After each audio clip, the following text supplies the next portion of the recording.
धैर्य पूर्वक चलो, उकताओ मत। जीवन बीत जाए तो भी निराशा नहीं। भजन कर रहे हैं, कोई गलत आचरण तो नहीं कर रहे जिसमें हम संशय करें। इससे बढ़कर के बढ़िया कोई काम तो है नहीं। इसलिए अगर ऐसा कोई हमें कार्य दिखाई देता कि भजन से बढ़कर कोई बढ़िया काम, तो इसको रोक करके उसको करके देखते हैं। सबसे बड़ा कार्य, सबसे महामहिम कार्य मनुष्य जीवन का भजन करना है, वो हम कर रहे हैं। प्रभु मिले ना मिले, हम भजन नहीं छोड़ने वाले। धैर्य पूर्वक बुद्धि को वश में कर लो।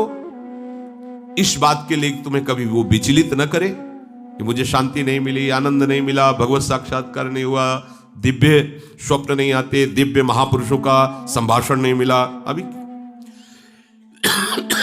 हमें लीला दर्शन नहीं हुआ। बिल्कुल आप शांत रहिए, ये आगे से आगे आपको मिलता। और आपको एक आंतरिक बात बता दें, परमार्थ में प्रभु इसलिए आपको आपके सद्गुणों का अनुभव नहीं होने देते कि आपको अहंकार आ जाएगा। जैसे जैसे सद्भावना भजन बढ़ता है, वैसे वैसे अपने में हे भाव आता है, मैं कितना नीच हूं, जैसे भजन करना चाहिए वैसा भजन नहीं होता। यह प्रभु की कृपा होती है कि अपने में अहंकार ना कर दैन्यता आए, और भजन जितना बढ़ाओगे उतने भजन की भूख बढ़ती चली जाएगी।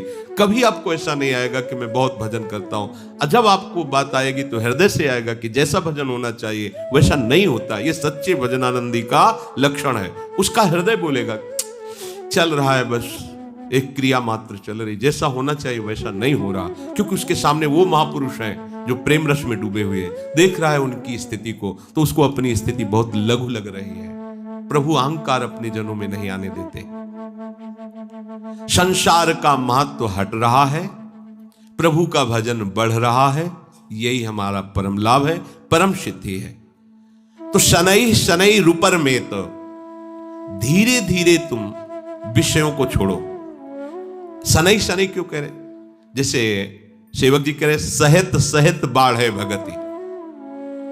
आज से एकदम ये नहीं ये नहीं ये नहीं ये नहीं, 1 2 दिन 4 दिन 5 दिन फिर उसी में गिरोगे, ऐसे नहीं। एक एक विषय को समझते जाओ धीरे धीरे, और जो छोड़ते जाओ उसे दोबारा पकड़ो मत। जैसे क्रमशः धीरे धीरे आपको बाजार का नहीं पाना, लंबा समय 1 वर्ष का दिया, मतलब गया, इस जीवन में दोबारा नहीं पाना है, गया।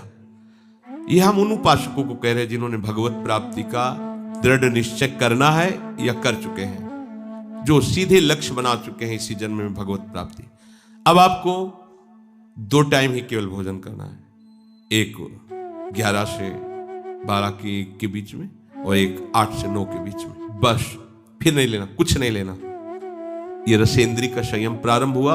महापुरुषों से सुना है कि आपकी और इंद्रियां सब वश में हो, रसेंद्री वश में ना हो तो आप जितेंद्री नहीं माने जाओगे। अगर रसेंद्री वश में, तो स्वाभाविक सारी इंद्रियां अपने आप वश में हो जाएंगी।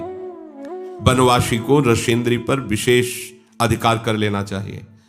हम लोग रसेंद्री को एकदम छूट दे देते हैं और सोचते हैं अन्य इंद्रियों पर हम अपना शासन कर लेंगे। असंभव। मूल है रसेंद्री, रसेंद्री को सुधार लो, सब ठीक हो जाएगा। इसी से सब है। तो रसेंद्री सुधारने के लिए जैसे जैसे आपके कदम बढ़ रहे, जैसे जैसे महापुरुषों के द्वारा सिद्धांत हमारे सामने आते जा रहे, जो जो कदम बढ़ाते जाएं, बिल्कुल आगे आप बढ़ाइए, पीछे मत हटाइए।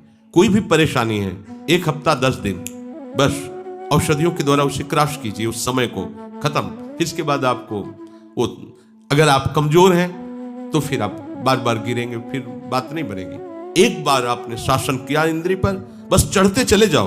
दुश्मन को सांस लेने का अवसर मत दो। देखो, वही धोखा खाता है जो अपने शत्रु पर दया करके बख्श देता है। चतुर शासक शत्रु को बख्शता नहीं है।